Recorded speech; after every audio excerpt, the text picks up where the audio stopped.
وحده.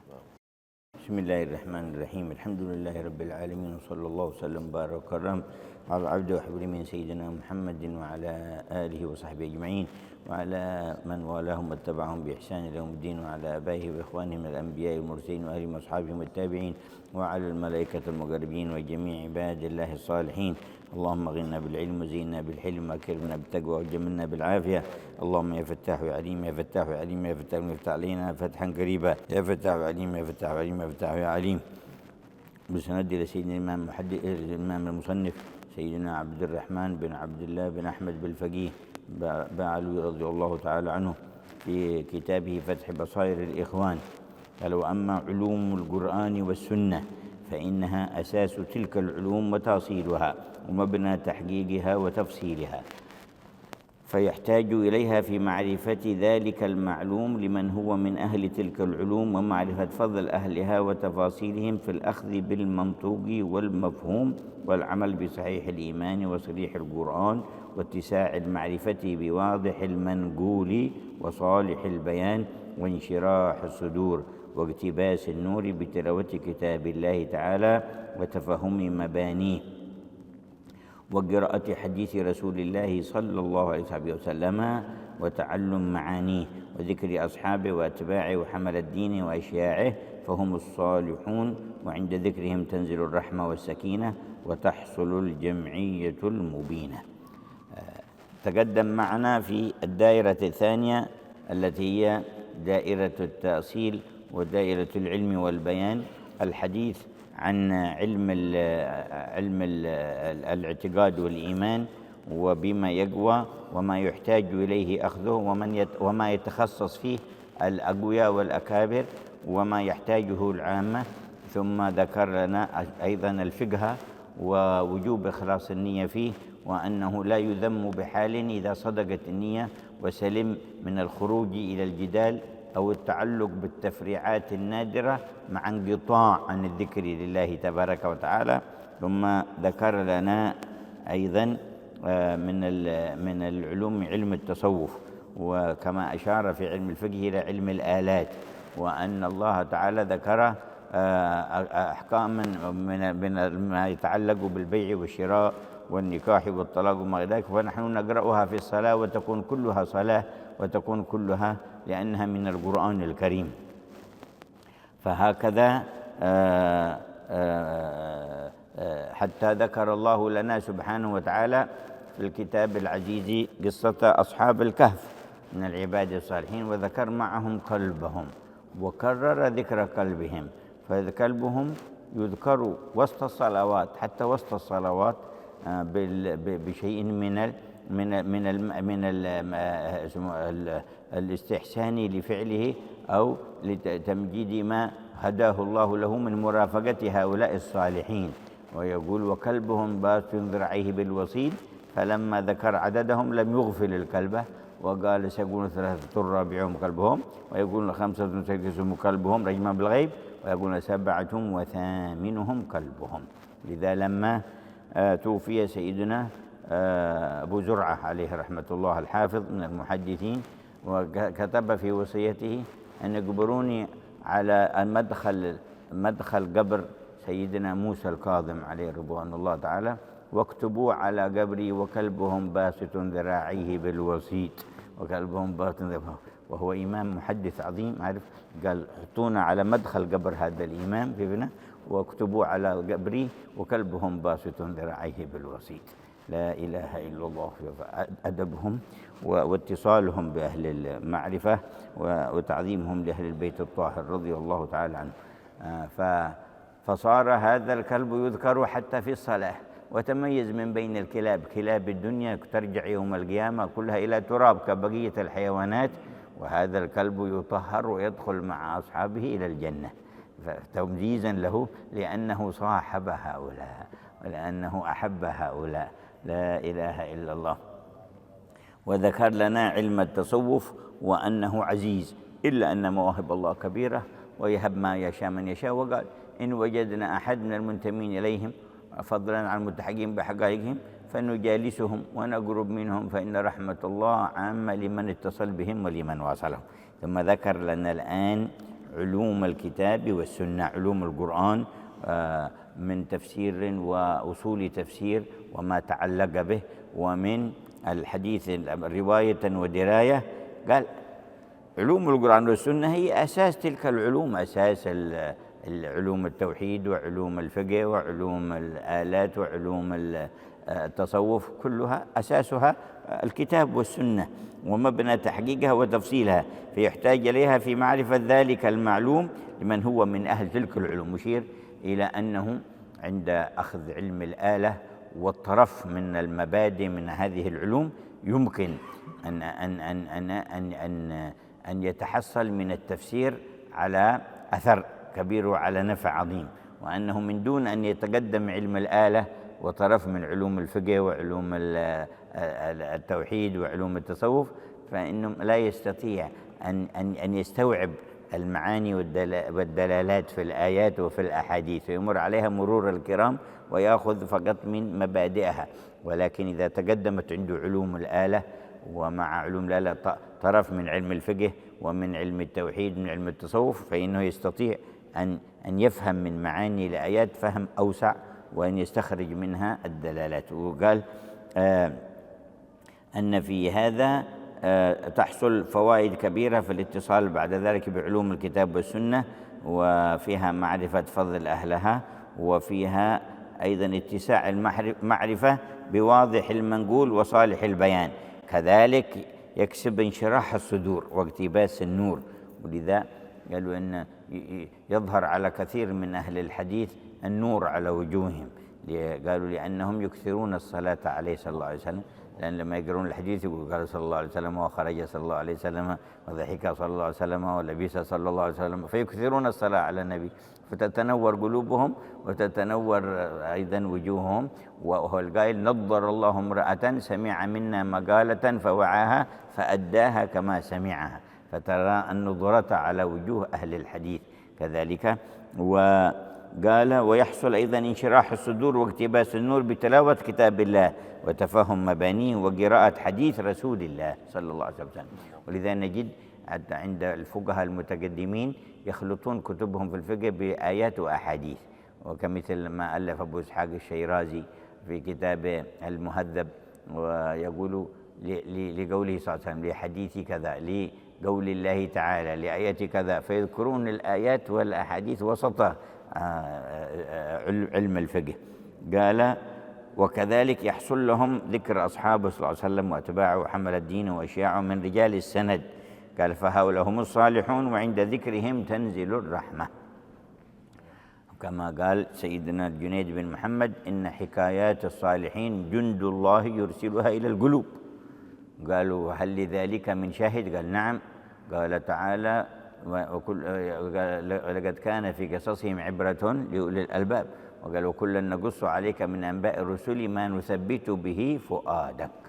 ولذا رأينا أخيار الأمة على مدى القرون أكثر الذي يدور من الحديث بينهم وبين أسرهم وفي مجالسهم الخاصة والعامة ذكر قصص وأخبار الأنبياء والمرسلين والصالحين والعارفين، فتؤثر أثر قوي في تنوير القلوب وتطهيرها. ورأينا كيف يحاول القطاع الطريق من الكفار أن ينشروا بين المسلمين قصص المجرمين والفجار والكفار وتمجيدهم وأخبارهم وأوصافهم وصورهم، ينشرونها بين الناس وهي تضعف الإيمان وهي تقسي القلوب وهي تقطع، وإذا كان فيها ذكر قبائحهم وانحرافاتهم فتقرب إلى الانحراف والعياذ بالله تبارك وتعالى.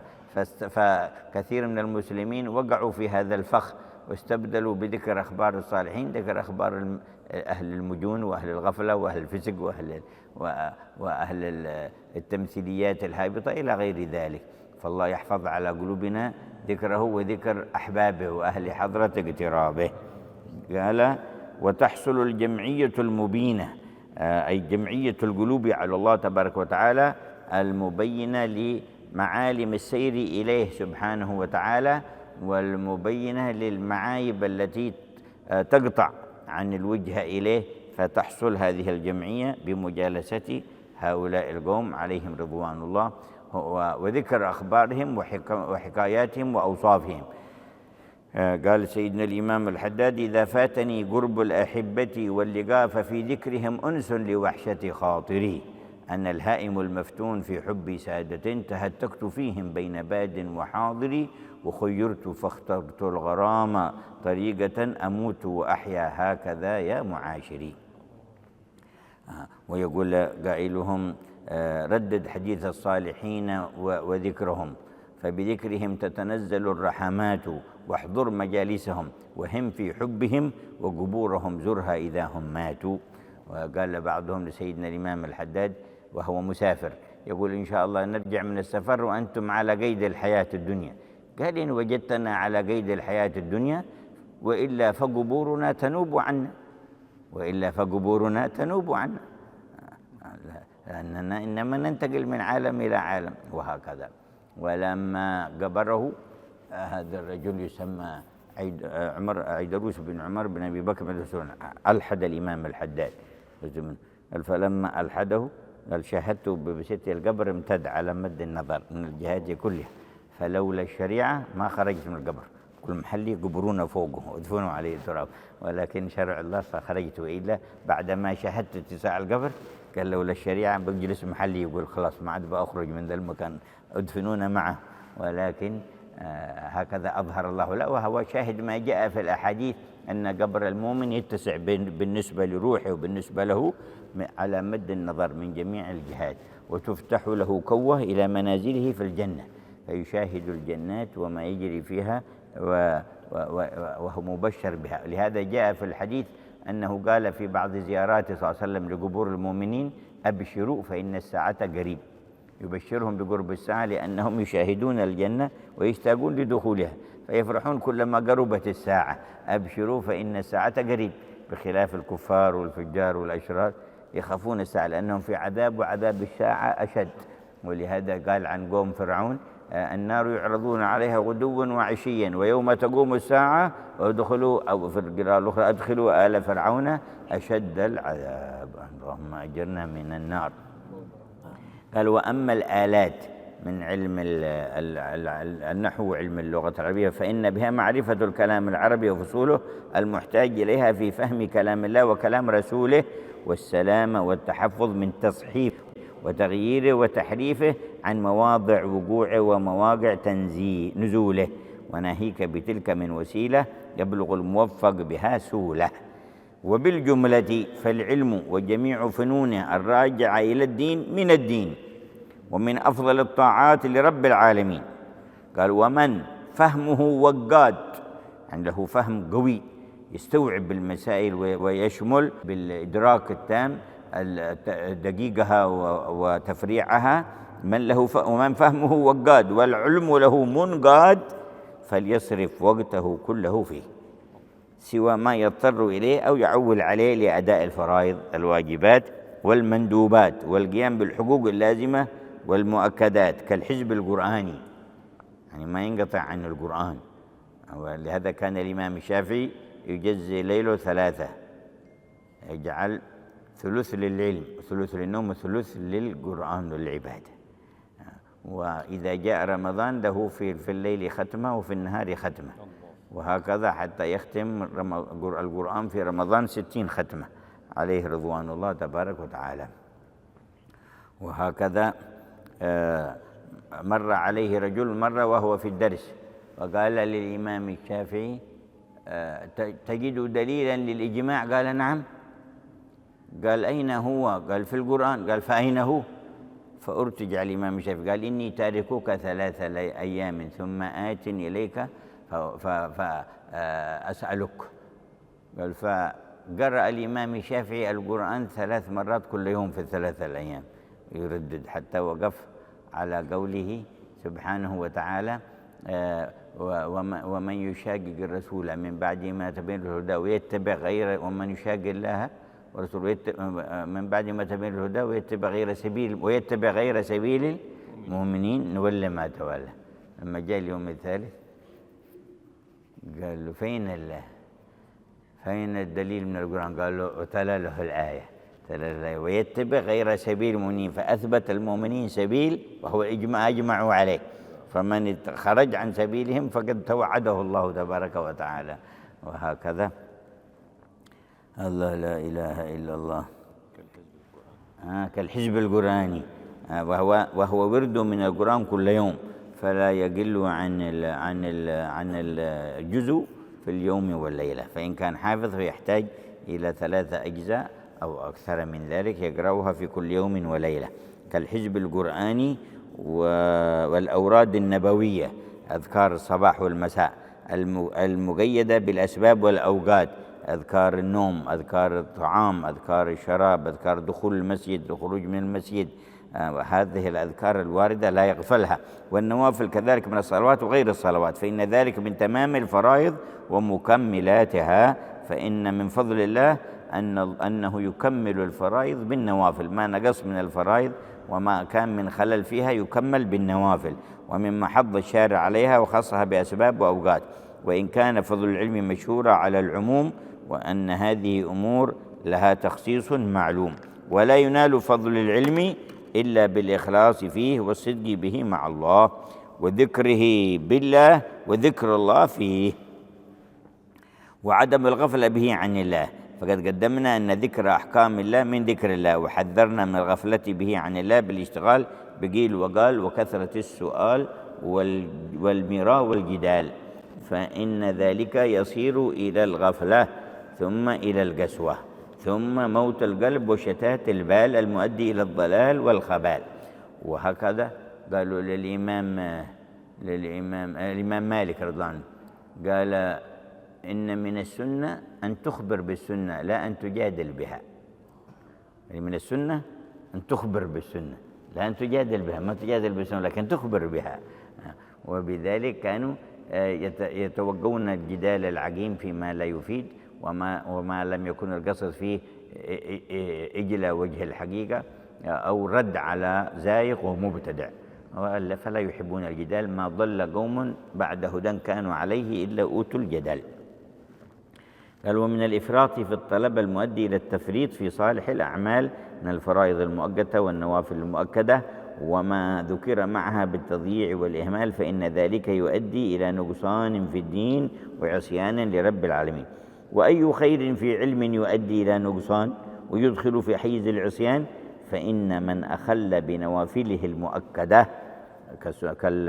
كسنة الصبح وكذلك قبلية الظهر وبعديته وسنة العصر وبعدية المغرب وبعدية العشاء، هذا مؤكد دخل عليه النقص في فرائضه الواجبة. ومن لا ورد له من الواردات النبوية وحزوب المشايخ الصوفية فلا وارد له. من لا ورد له فلا وارد. الوارد من حيث الورد، قال سيدنا الإمام الحداد أن الأوراد والأذكار هي كالجسم بالنسبة للروح، وكما أنه ما ينزل من السماء روح حتى يتكون الجسم في بطن الأم، وقبل ما يتكون الجسد في بطن الأم ينزل روح؟ ما تنزل روح. فإذا تكون الجسد وتكامل في بطن الأم تنزل الروح. قال فإذا قامت الأذكار والأوراد وواظب عليها جاء الوارد ونزلت الروح، فهي بالنسبة للواردات كالجسد بالنسبة للروح. الأوراد للواردات كالجسد للروح، يتكون الجسد أولا ثم ينفخ الملك فيه الروح، ينزل الروح ينفخ، وهكذا. ولكن يظهر أثر هذه الأوراد بأمرين: بالحضور في قلب فيها وبالدوام عليها. الدوام عليها. ولهذا يقول سيدنا الحداد أيضا إن الأوراد من دون حضور ما تنفع، من دون مواظبة ما تؤثر. أثرها بالمواظبة، بكثرة الذكر يظهر سر ما في الغيوب بكثرة. ولهذا الحق تعالى ما نص في الإكثار في شيء من العبادات في القرآن إلا الذكر، وكرر الإكثار في الذكر: يا أيها الذين آمنوا اذكروا الله ذكرا كثيرا وسبحوا بكرة وأصيلا. وقال أيضا سبحانه وتعالى: والذاكرين الله كثيرا والذاكرات واذكروا الله كثيرا لعلكم تفلحون. فنص على الكثرة في الذكر، فبكثرة الذكر يظهر سر ما في الغيوب. وقال: وضع الذكر عنهم أحمالهم فوردوا القيامة خفافا. قال بعض الصحابة: يا رسول الله مرني بعمل أتشبث به فإن شرائع الإسلام كثرت علي فمرني بعمل أتشبث به. قال له لا يزال لسانك رطبا بذكر الله، لا يزال لسانك رطبا بذكر الله. قال فمن أعرض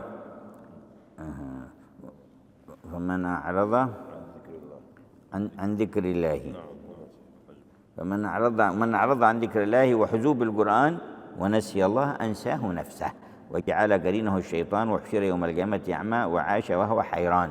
حزب القرآن من الواجبات المؤكدة، فمن حق كل قارئ مراعاة حفظه، فإنه سريع الانفلات، ونسيان سورة بل آية منه من أعظم السيئات، وهو ديوان الدين. القرآن ديوان الدين وأصل كل نور وهدى وعلم وبيان، فلا يغتر من سمع ما ورد في فضل العلم فاجتهد فيه وأهمل هذه المهمات والأعمال التي بها قوام القلب وحفظ الإيمان. قال وأما من في فهم بلادة فليصرف بقية زمنه إلى العبادة أو غيرها مما فيه ثواب من نفع المسلمين وخدمة أهل الدين، ولو بالاكتساب لما هو واجب أو مندوب من الأسباب، من الحرف ومن المهن، ومما ينفع به الناس، ومما يواسي به الفقراء، ومما يصل به الأرحام. ولا ينبغي أن يحبس نفسه في مكان العلم وفهمه في بلده ولا يدرك، ويمر عليه الوقت يتعب الأساتذة ويتعب هو ولا يحصل فائدة. بل خذ من العلم قدر الواجب عليك والمهم، وتفرغ لشيء من العبادات أو لخدمة العلماء والعباد أو اكتساب حرفة من الحرف، وقضي عمرك فيها حتى لا تبقى سبهلل أو تبقى من دون وعي للعلم. قال فليغتنم العاقل جوهرة عمره العزيز، فإن ذرة منه رخيصة ب1000 درة. ذرة من العمر لو 1000 درة رخيصة بالنسبة لها، فهي أغلى من 1000 درة. وهكذا يقول فمن أشغل الأوقات بالخير أثمرت بخير وإلا أشغلته بحسرة. لقد ضاع عمر ساعة منه تشترى ساعة تشترى بملء الدنيا. وعلى كل حال كل نفس من أنفاسك جوهرة لا قيمة لها. قال فليغتنم العاقل جوهرة عمره العزيز، فإن ذرة منه رخيصة ب1000 درة. فمن لم يشغل ساعاته بالخير ويصبر نفسه مع الذين يدعون ربهم بالغداة والعشي يريدون وجهه، وإلا أشغلته نفسه بالشر وذهب عمره في البطالة والتواني حتى تهجم عليه المنية وهو في التسويف والأماني، وبالله التوفيق وهو المستعان. ويقول سيدنا الشافعي صحبت صوفية واستفدت منهم حرفين: الأول الوقت كالسيف إن لم تقطعه قطعك، والثاني نفسك إن لم تشغلها بالخير شغلتك بالشر. واحد من الثنتين، إما تشغلها بالخير واللي هي بتشغلك بالشر، فأحسن اشغلها أنت ووزع وقتك في الخيرات، وإلا فهي تشتغل بالشرور. لا إله إلا الله. كمل الدائرتين ويتكلم عن الدائرة الثالثة. الدائرة الثالثة دائرة الإحسان. قال ما هو الدائرة الثالثة في طريق الإحسان؟ قال وهو السير من الظاهر إلى الباطن، ومن العلم والبرهان إلى الذوق والوجدان، فيصير صاحب هذا المقام كأنه يرى الرحمن، وهو الذي قال عنه صلى الله عليه وسلم أن تعبد الله كأنك تراه. هذا مقام الإحسان. قال يسير من الظاهر إلى الباطن، ومن العلم والبرهان إلى الذوق والوجدان. قال فإن العبد إذا تمكن في الإسلام والإيمان، اللهم مكننا فيهما، وأخذ طرفا صالحا من العلوم الشرعية الواردة في السنة والقرآن، فاتسع علمه وانفتح فهمه وانشرح صدره، عرف نفسه فعرف ربه وطلب رضاه وقربه، فإنه يشهد عجزه وذله وشدة افتقاره وجهله، فإنه كغير من الأكوان خلق من عدم. أصلك لم تكن شيء. هل أتى على الإنسان حين من الدهر لم يكن شيئا مذكورا، ما كان شيء. ثم الله كونه سبحانه وتعالى. خلق من عدم وراجع إلى عدم في غاية الاحتياج والاضطرار، ليس له استقلال بقدرة ولا اختيار ولا وجود ولا بقاء ولا فضل ولا جود إلا بواجب الوجود وهو الله تعالى في جميع الشان، فإن وجوده ودوامه وكل كمال فيه وفعل وانفعال حتى قعوده وقيامه من فضل الله وإنعامه. ولهذا لما قال كما تقدم معنا سيدنا داود: يا ربي ما يتمر ساعة من ليلة ونهار إلا وأحد من آل داود قائم لك فيها أو راكع أو ساجد أو ذاك، فأوحى الله إليه: من الذي وفقهم لهذا؟ من أين جاءوا بهذا؟ فقال: منك يا رب، سجد لله شكر، قال: منك يا رب، فهو المتفضل وله المنة جل جلاله، فيعرف نعمة الله عليه وأن المنة لله سبحانه إذ وفقه لشكره وذكره في كل طاعاته وإحسانه، فلا يطلب جزاء فيها ولا ينظر إليها، ويخاف من وجودها مع قلة التقصير في شكرها، وما شكرها إلا بالاعتراف وشهود المنة فيها. فإذا عرف ربه بذلك خافه ورجاه، بل يتمكن في الخوف حتى لا يخاف إلا الله، ويتمكن في الرجاء حتى لا يرجو إلا الله، ولهج بذكره. وهكذا قالوا. وكان لما صالح سيدنا الحسن بن علي معاوية بن أبي سفيان على أن يرسل له في 200,000 في كل عام لينفقها للفقراء والمحتاجين وللضيوف وفي مصالح المسلمين سيدنا الحسن، ففي سنة لم يرسل له شيء، وكثر الدين على سيدنا الحسن، وعزم أن يكتب إلى معاوية، فدعا بقلم وقرطاس ثم ترك ذلك. فلما نام رأى جده صلى الله عليه وسلم، قال: يا ولدي كيف حالك؟ فذكر له ما هو فيه من ضيق. قال: أدعوت بقلم وقرطاس لتكتب إلى مخلوق مثلك؟ قال: يا جد قد كان ذلك ثم تركت ذلك. قال: فلا تفعل. قال: فما أفعل؟ قال: قل: اللهم اقذف في قلبي رجاءك واقطع رجائي عمن سواك حتى لا أرجو أحدا غيرك، اللهم وما ضعف عنه رأيي وقصر عنه عملي ولم تبلغه أمنيتي ولم تنتهي إليه رغبتي ولم يجري على لساني مما آتيت أحدا من الأولين والآخرين من اليقين فخصني به يا رب العالمين. قال: فالححت به على الله، ما مضى أسبوع إلا وأرسل 500,000 زايد على المعتاد. قال: فرقته فرأيت جدي صلى الله عليه وسلم. قال: كيف حالك؟ قال: يا رسول الله جاء زيادة على المعتاد. قال: هكذا يا ولدي من رجا الخالق ولم يرجو المخلوقين. فاستمر يزكيه وهو في البرزخ صلى الله عليه وسلم، يراعي ولده الحسن بن علي حتى في آخر أيامه في دقائق أموره، يقول: اعمل كذا واعمل كذا. فمع أنه رباه في الصغر وأدرك من النبي 8 سنوات، توفي النبي والحسن في 8 سنوات، وكان منزلة عند رسول الله يطلع معه في المنبر. وكان يقول سيدنا أنس كان صلى الله عليه وسلم مضطجع، فجاء سيدنا الحسن وجلس على صدره، قال: ثم بال، فجيت أحمل الصبي ففتح عينيه صلى الله عليه وسلم. قال: ما بالك؟ قال: الصبي يبي. قال: دعه. أما ترى أن من آذبني هذا فقد آذاني؟ تركته عليه وصلى بهم مرة وأطال السجود، حتى لما طال السجود خاف بعض الصحابة أن رسول الله قبضت روحه وهو ساجد، ثم ارتفع.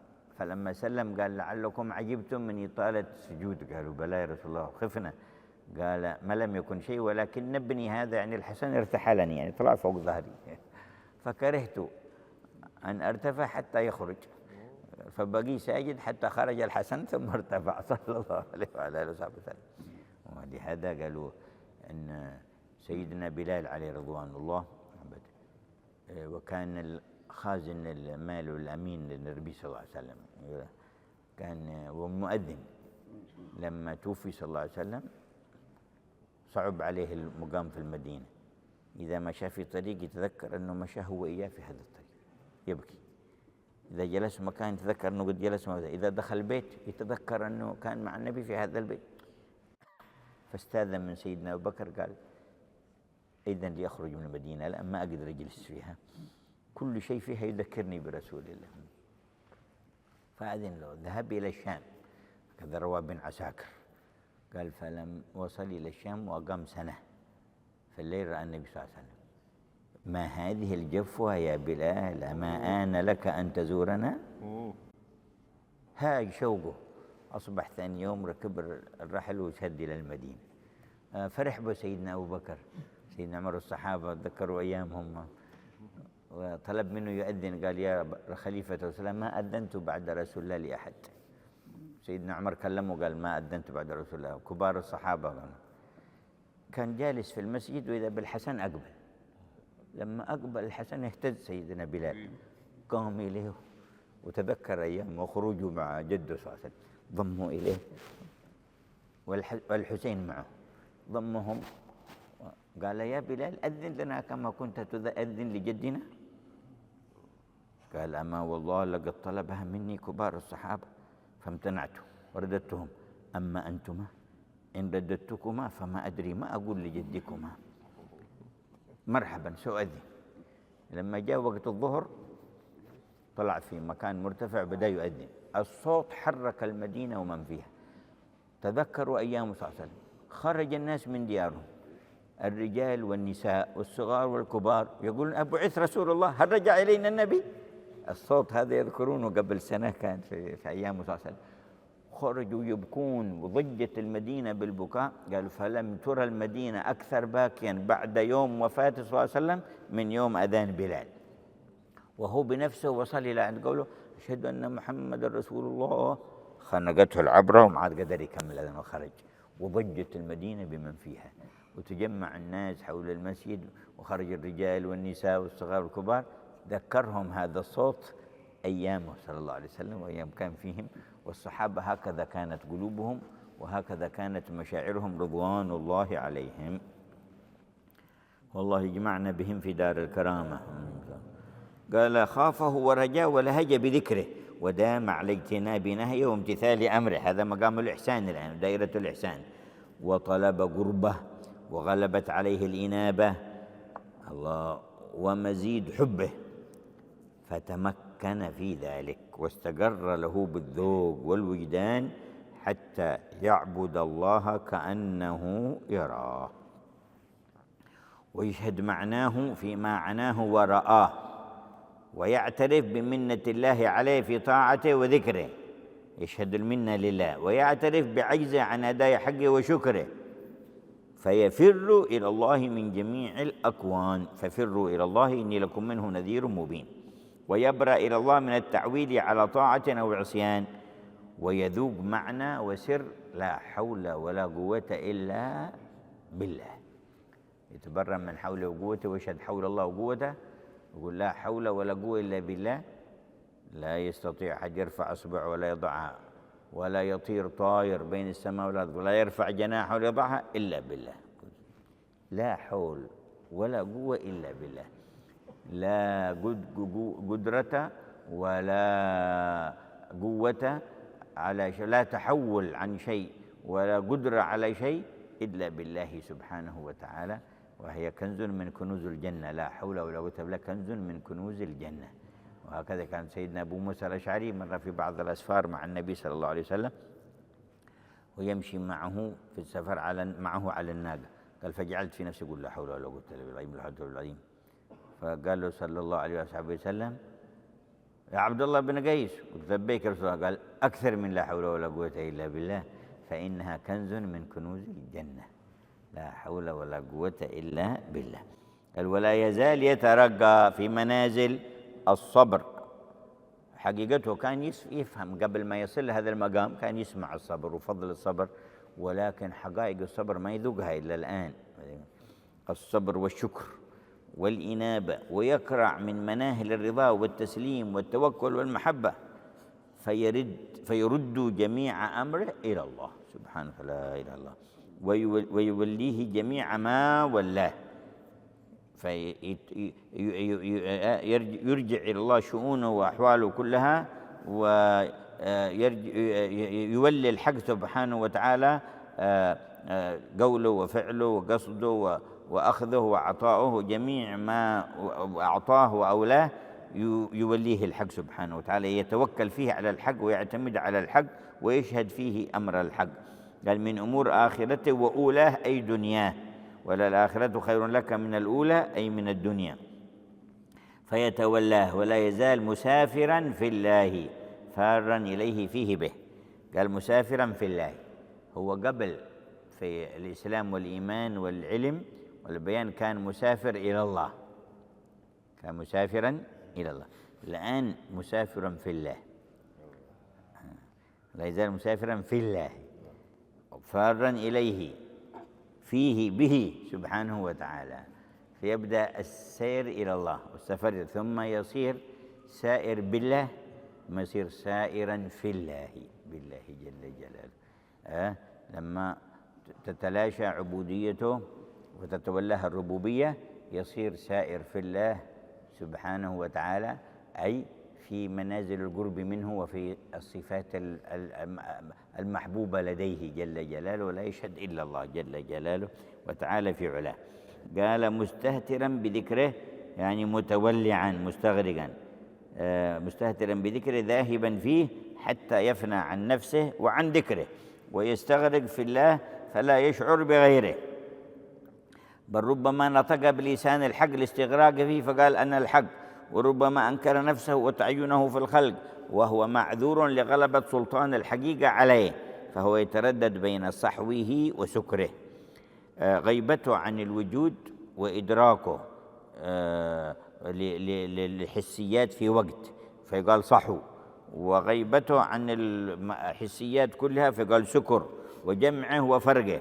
أيضا الجمع والفرق من أوصاف أرباب القرب من الله والواصلين إلى الله، إما أن يكون في فرق أو في جمع. والفرق أن يكون حاضرا بالله تعالى ومع الله، وحاضرا بالله مع الكائنات ومع الوجود، هذا الفرق. والجمع أن يحضر مع الله ويفنى عن الكائنات، ووراء الجمع جمع الجمع، وهذا شأن عظيم يغيب حتى عن الأسماء والصفات استغراقا بنور الذات. نور الذات هذا جمع الجمع، وهذا شأن عظيم لأربابه ولأهله، ولا يدوم لأصحابه، لو دام لتلاشت أجسامه، ولكن يطرقهم من وقت إلى وقت. وجمعه وفرقه، وعلى منص الجمع قف متخليا عن كل فان للتفرق نافي، ووجده وغيبته وحضوره، وغيبته وحضوره حتى يتحقق له الوجود وتظهر عليه خلعة الجود، يعني يقوم وجوده ويشهد أنه بإيجاد الله له، وأن وجوده متلاش في وجود واجب الوجود وهو الله جل جلاله. وهو المعنى الذي أشار إليه صلى الله عليه وسلم بقوله فيما جاء في الحديث الصحيح: أصدق كلمة قالها الشاعر كلمة لبيد: ألا كل شيء ما خلا الله باطل، ألا كل شيء ما خلا الله باطل. قال ويصح قربه ويتضح حبه، فيكون الله سمعه الذي يسمع به، وبصره الذي يبصر به، ويده التي يبطش بها، ورجله التي يمشي بها، وإن استعاذ به أعاذه، وإن سأله أعطاه، فعند ذلك تسطع عليه أنوار الحقيقة، ويذوق جنى معاني الوحي والنبوة في معاني القرب والولاية والفتوة، فيشهد حقائق التنزيل على التفصيل، يشهد الإجمال في التفصيل، يشهد التفصيل في الإجمال، كلام المجمل يفصل عنده تفصيل ويرى فيه معاني عظيمة، ويفهم حتى من كل آية، بل من كل كلمة، بل من كل حرف معاني واسعة يذوقها بينه وبين الله تبارك وتعالى، ويصعب عليه التعبير عنها.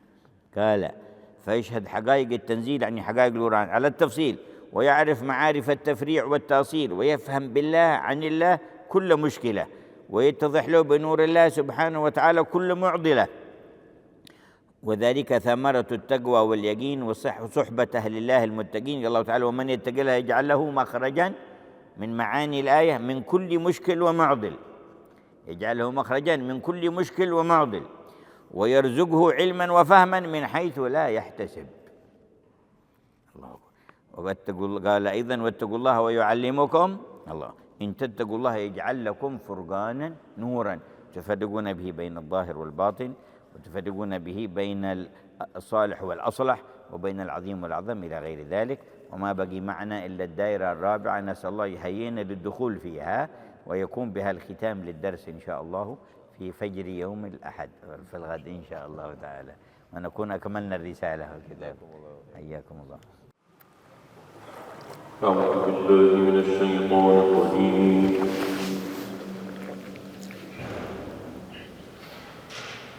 بسم الله الرحمن الرحيم.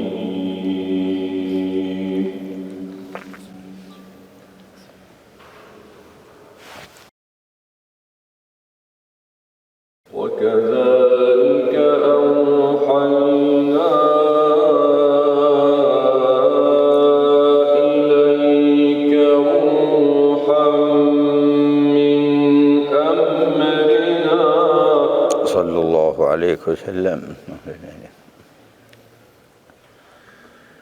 ما كنت تدري ما الكتاب ولا الإيمان، ولكن جعلناه نورا نهدي به من نشاء من عبادنا. يا كريم اهدنا. وإنك لتهدي إلى صراط مستقيم. صراط الله. الله الله. وإنك لتهدي إلى صراط مستقيم، صراط الله. الله الله. صراط الله المستعان. صراط الله الذي له ما في السماوات وما في الأرض. ألا إلى الله تصير الأمور. صدق الله العظيم. صدق الله العظيم. جزاكم الله خيرا. أحسن الله إليكم.